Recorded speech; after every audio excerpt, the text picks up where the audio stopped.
বিসমিল্লাহির রহমানির রহিম। মূলত এই সমস্যাটা সে তার পরিবারের কাছে, তার পরিবারের কাছে। আজ থেকে অনেকদিন পূর্বে তার পিতা থাকা অবস্থায় ইন্তেকাল করেছেন, গত ১ বছর হইছে। তার পিতা থাকা অবস্থায় তার বাড়ির সামনে একটা পুকুরটা ১২ কাঠা ১২০ শতাংশ। ১২০ শতাংশ পুকুর আমার কাছে ৬ লক্ষ টাকার বিনিময়ে জমা দিছিলেন। এই পুকুরটা আমি চাষ করব, ৬ লক্ষ টাকা ওনার কাছে জমা থাকবে। এমনকি এটা একটা ডিট হয়েছিল, এফিডেভিট করা ডিট, সরকারি ডিটও অলরেডি আপনাকে আমি দেখাইছি। এই ডিটের মধ্যে সাক্ষী ছিলেন তৎকালীন এই উপজেলা চেয়ারম্যান সর্বজন শ্রদ্ধেয় মরহুম কামাল উদ্দিন ভূঁইয়া কাঞ্চন সাহেব। এই ডিটের সাক্ষী ছিল আমাদের এই সর্বজন শ্রদ্ধেয় আব্দুল গনি মাস্টার, আমাদের সাচেলের ওনার ছেলে সোহেব ভূঁইয়া, এবং শাহানগর গ্রামের শাফিক বাড়ি সহ আরও কয়েকজন এটা সাক্ষী ছিলেন, এবং গ্রামের অনেকেই জানে। আমি অনেকদিন ধরে এই পুকুরটা বুক দখল করে আসতেছি। এক পর্যায়ে তার বাবা জীবিত অবস্থায় পুকুরটা বিক্রি করা আরম্ভ করলো। আমাকে ১২ কাঠা অর্থাৎ ১২০ শতাংশ আমার কাছে জমা দিয়ে সে আস্তে আস্তে বিক্রি করা আরম্ভ করলো। বিক্রি করতে করতে এক পর্যায়ে এখন মনে হয় ২.৫ কাঠার মতো, ২৩ থেকে ২৫ শতাংশের মতো আইসা অবস্থান আছে, কিন্তু আমার ৬ লাখ টাকা হয়ে গেল। আমি বারবার ওনার বাবাকে বলছি, আবার এই ছেলেটা, এই যে ছেলেটা লেখালেখি করে, এই ছেলেটাও এটা সাক্ষী, এই স্ট্যাম্পের মধ্যে, এই ডিটের মধ্যে, এফিডেভিট করা ডিটের মধ্যে সেও সাক্ষী। ওর বাবা আমি বলার পরে ওর বাবা বলছে যে ভাই শেষ করে দিব, এই তো এই বছর পরে আমি তোমার এই টাকাটা দিয়ে দিব, তুমি আমার পুকুরটা আমার বোঝাইতে দিবা। ঠিক আছে। পরে উনি আর দুনিয়াতে নাই, উনি স্ট্রোক করে হঠাৎ মারা গেছেন। এরপরে জানাজায় গেলাম আমরা। জানাজার দিন মৃত্যু, একটা মানুষ মৃত্যু হইলে তার এই ধরনের কথাবার্তা বলা যায় না। এরপরে ৩-৪ দিন পরে এরা বাড়িতে অনুষ্ঠান, মানুষকে খাওয়াবে, করাবে। তা আমাকে বলছে যাওয়ার জন্য, আমি গেলাম। পারিবারিক এলাকার গণ্যমান্য লোকজন অনেক ছিল, মেম্বার ছিল, এদেরকে নিয়ে বসে আলোচনার এক পর্যায়ে তার দুই ছেলে বললো যে কাকা টাকাটা তো আসলে আমাদেরকে দিতেই হবে, বাবা যেহেতু এটা নিয়েছিল। ওরাও ১ বছর ধরে ওনার বাবার মৃত্যুর পর থেকে ঘুরেতেছে, আজকে না কালকে না পরশু। লাস্ট টাইম দিল যে এই কুরবানি ঈদে ওরা আমার এই টাকাটা দিয়ে দিবে। কুরবানি ঈদের একজন বোন আছে, ঢাকা আছে, আসলে আমাকে দিয়ে দিবে। তো কুরবানি ঈদের পরের দিন থেকেই ওই ছেলে আর ফোন ধরতেছে না, আমার ফোন ধরে না। আর ওর কাছে এটা সেটা বলে, আমার কাছে অন্যরায় বলে, যে ছেলে তো খারাপ ছেলে, এই ছেলেরা 2টা ভাই খুব খারাপ, ওরা তো। এটা আমি বললে লাভ নাই, ওদের মার সাথে বাবার সাথে কি আচরণ করছে এটা মানুষ জানে, এখনো মার সাথে কি আচরণ করে এটা মানুষ জানে।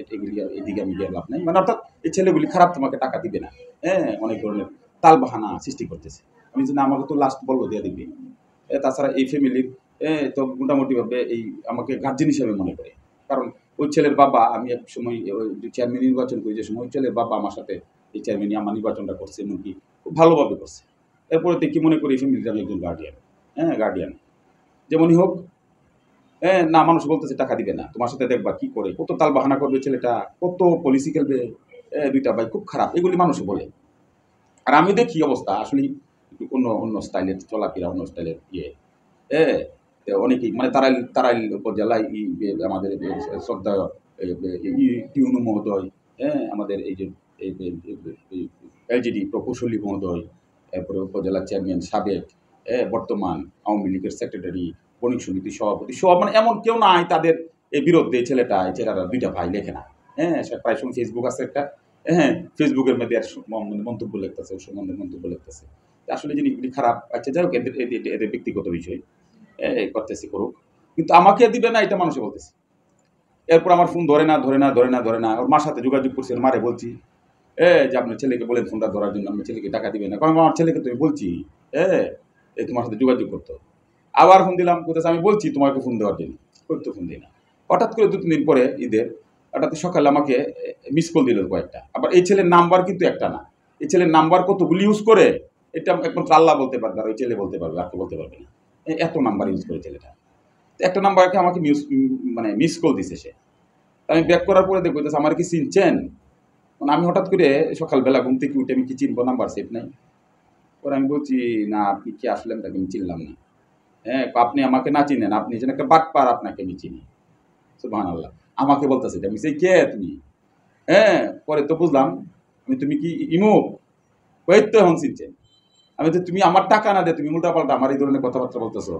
হ্যাঁ, কিন্তু এই ছেলের সম্বন্ধে তো মানুষ আমাকে আগেই করে দিছে, এই যে সজাগ করেছে, আর আমি সজাগও। এই ছেলেরা এরা খারাপ। আমাকে বাবাকে আমি বলছিও যে আপনি আপনি যদি মরে যান, আল্লাহ না করুক, আপনি যদি মরে যান তো আপনার সন্তানগুলি তো টাকা দিবে না ভাই। এটা যে বলছি আমি, তার এলাকার মেম্বার এবং তার পাশে একজন লোক আছে শামসু, অনেকেই সাক্ষী। আমি বলছি যে ভাই, আপনার মৃত্যু হয়ে গেলে আপনার ছেলেগুলির কাছ থেকে টাকা নিতে পারবো না, আপনি ঝামেলাটা শেষ করে দেন। কারণ আপনার ছেলেগুলি সম্বন্ধে আপনি মাঝে মাঝে আমার কাছে কান্নাকাটি করেন, আপনার সাথে কি ধরনের আচরণ করে। পরে কইতে চাইছে, ভাই আমার তোমার টেহাটা দিয়ে আমি মরান। মানে এটা একটা আলাপ আছে, মানে মানে এই যে নাফরমানি আলাপ। আমি কোন সময় মরা হয়নি আমি বলতে পারবো? এটা তো আল্লাহ জানে ভালো। বলতেছে তোমার টাকাটা দিয়ে মরবো। আচ্ছা কি করবো, টাকা দিতেছে, এটা তোমার মেনে নিতে হবে। এই পর্যায়ে গিয়ে উনি এই আমাকে রাগ তোলানোর জন্যই সে আমাকে মিস কল দিছে। আমি তাকে গালিগালাজ করি, আমি তাকে এই সেই বলি। পরে এটা সে রেকর্ড করবো, রেকর্ড করে আমি ছেড়ে ছাড়বো। মানে বিগত দিনে মানুষের সাথে করছে। পরে আমি আমাকে নিজেকে কন্ট্রোল করছি। কন্ট্রোল করার এক পর্যায়ে দেখলাম যে 1-2 দিন পরেই আমি এই বছর এডিবিতে কাজ পেয়েছিলাম লটারির মাধ্যমে। এই তারাই এডিবির কাজ করতে গিয়ে আমি এই ধলাই ওয়ানের শিকদারপাড়া রুট, একটা সিসি রাস্তা ছিল, 800 ফুট রাস্তা। এই রাস্তাটা করতে গিয়ে এই এটা নিয়ম হলো, সিসি রাস্তা করতে গিয়ে এই অন্তত 28 দিন ক্লিয়ারিংয়ে রাখতে হয়। রাস্তার পরে দিয়ে 28 দিন ক্লিয়ারিংয়ে রাখতে হয়। ঈদের আগের দিন এই রাস্তাটা শেষ হয়েছে আমার সন্ধ্যার সময়। তাৎক্ষণিক আমি নিজে তাইকা এই যে দিক দিয়ে বাঁশ দিয়া, সুতলি দিয়া সুন্দরভাবে রাখছি, যাতে বড় কোনো গাড়ি না ঢুকতে পারে। 28 দিন পর্যন্ত বড় কোনো মাল সহ গাড়ি ঢুকলে রাস্তার সমস্যা হবে। এটাই নিয়ম সিসি রাস্তা ঢালাইয়ের। কিন্তু যেদিন আমি রাস্তাটা করছি, দিয়ে আসছি, এই যে এই বেড়া বোড়া দিয়ে আসছি, যাতে মানুষ চলতে পারে, একটা সাইকেল চলতে পারে, রিক্সা চলতে পারে, কিন্তু বড় গাড়ি যাতে না যেতে পারে। কিন্তু দেখা গেছে এরপরের দিনেই গাছের গাড়ি, এই যে 100 মিলের গাড়ি আছে, গাড়িগুলি ঢুকিয়ে গাড়ি ভর্তি ঘাস নিয়ে আইছে। গরুর গাড়ি, এই যে কুরবানি দিব ঈদের দিন সকালে, এই কুরবানির গাড়ি নিয়ে ঢুকাইছে। ঢুকানোর 2 দিন পরে এই পাশে আমার আর একটা কাজ ছিল, এই কাজের মধ্যে মালামাল পাঠাই থেকে আমি তো ভাবছি রাস্তা ব্লকই আছে। আমি আর একটা টলিরে বলে রাখছি যে এখানে মালটা আনলোড করবো, এন থেকে টলিতে যাতে মালটা নেই, বড় গাড়িতে যাতে না ঢুকে, আমি ভাবে ঠিক করে রাখছি। কিন্তু দেখা গেছে আমার জিনিস দিব কেন, আমি মানে আমি আমি আমার জানা মতে এই যে আমার কাজ যারা করে বিভিন্ন অফিসে, তারা এর বিষয়টা তো ভিন্ন, তারা এই বিষয়টা ভিন্ন। যে এডিবি কাজ করছি আমাদের উপজেলা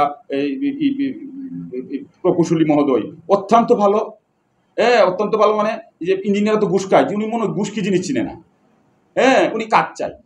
এরপর দেখলাম যে আমাদের টিউনু সাহেব উপজেলা নির্বাহী অফিসার অত্যন্ত সৎ মানুষ। আমাদের এই যে উপজেলা চেয়ারম্যান সাহেব সৎ মানুষ। এরা সবাই সৎ মানুষ। এখানে তো প্রশ্ন আসে, কিন্তু যারা অসৎ এরাও বিভিন্ন জায়গায় কাজ করতে গিয়ে আমার কাজের মধ্যে টাকা খুব কমই চাই। কারণ আমি মারিং কাটিং জিনিসটা আমার জানা মতে, আমি মিস্ত্রিদেরকে বলি না তোমরা মারিং কাটিং করো, আর আমি বলি না তোমরা মারিং কাটিং করো, কাজ করো। এমনি তোমাদের সরকার 10% লাভ দেয়, আমাদেরকে সরকার 10% লাভ দেয়। মারিং কাটিং এর প্রয়োজন পড়ে না। 1 কোটি টাকার কাজ করলে 10 লক্ষ টাকা লাভ। একটা মানুষ যদি 1 কোটি টাকার কাজ করে, যে কোনো ব্যবসা করে 10% লাভ করতে পারে, আলহামদুলিল্লাহ, এর চেয়ে বেশি তো প্রয়োজন নেই, এত কিছু তো প্রয়োজন নেই। এখানে আমি কেন দিব তাকে, একটা জিনিস চাইলে কেন দিব? যেহেতু যাচ্ছে, যাই হোক, উনি একটু আমার প্রতি একটু কেফা, উনি খুব কেফা থাক, উনি মনে এরে নিয়া আর এও এগুলি খুঁজতেছে গেছে। ও আরেকটা জিনিস, তার কাছে আমি করছি, বলছি যে তুমি শুনো, ফোনে বলছি, তার মারও বলছি, তারও বলছি, যে তুমি আমার টাকাটা নিয়ে আসো। পরে মেম্বারের সাথে সে যোগাযোগ করছে, তার ওয়ার্ডের মেম্বারের সাথে, যে চাচারে বলেন আমি 11 তারিখে টাকা দিয়ে দিব, অর্থাৎ গতকালকে। পরে আমি মেম্বারে অথবা আর তারে বলছি, ডাইরেক্ট ফোন দিয়ে বলছি, এই শুনো 11 তারিখে টাকা, এই যে সময় লাইভ করতে যাই সময় আমি ফোনে বলছি, তুমি বলছো 11 তারিখে টাকা দিবা, 11 তারিখে টাকা না নিয়ে আমার সামনে পড়বা না। এর আগের মারও বলছি যে টাকা না নিয়ে যাতে আমার সামনে পড়ে, বহুত ঘুরাইছ, আমি তোমার সাথে সামনে বললে আমি কি ওই জানি না, আমার আগুন করো মাথায়, তুমি বহুত ঘুরাইছো, বহুত আমার নামে দুর্নাম করতেছো, তুমি আমার সামনে ঘুরো না। এই যে 11 তারিখের আগে টাকা না নিয়ে আমার সামনে ঘুরো না, এই কথাটা বলার পরে সে আমার মানে আমার কি কই আছে খোঁজা আরম্ভ করছে যাতে আমাকে টাকাটা দিতে না হয়। এখন আমি কি কাজ করছি এখানে এটা তো সার্টিফাই করবে প্রশাসন, সংশ্লিষ্ট অফিস আছে যে অফিসের আন্ডারে কাজটা হয়েছে, যে ইঞ্জিনিয়াররা তদারকি করছে। যে সময় ডালাই হয় 2জন ইঞ্জিনিয়ার স্টিল নাও যতক্ষণ ডালাই হয়েছে ততক্ষণ একজন জেনে মাল মিসিং করে আর একজন জেনে মাল বিছাই স্টিল নাও তারা হয়েছে, এরা থাককে ঢালাই দেওয়া হয়েছে। এরা বুঝবে এটা, এর তো বোঝার কিছু না। এর বোঝার মানে এটাই, এটা দিকে যদি আমি যদি কোরাকুরি ওরে এই সেই করে তাহলে আমার টাকাটা যদি আমি ওরে চাপ দিব না, সামনে বললে কিছু বলবো না, কারণ সামনে বললে কিছু বললে কইব এই যে নিউজ করছি দেখি আমার বলছি। এটি হলো পলিসি। আচ্ছা যাই হোক, এদের সাথে আমার এই সম্পর্ক নেই।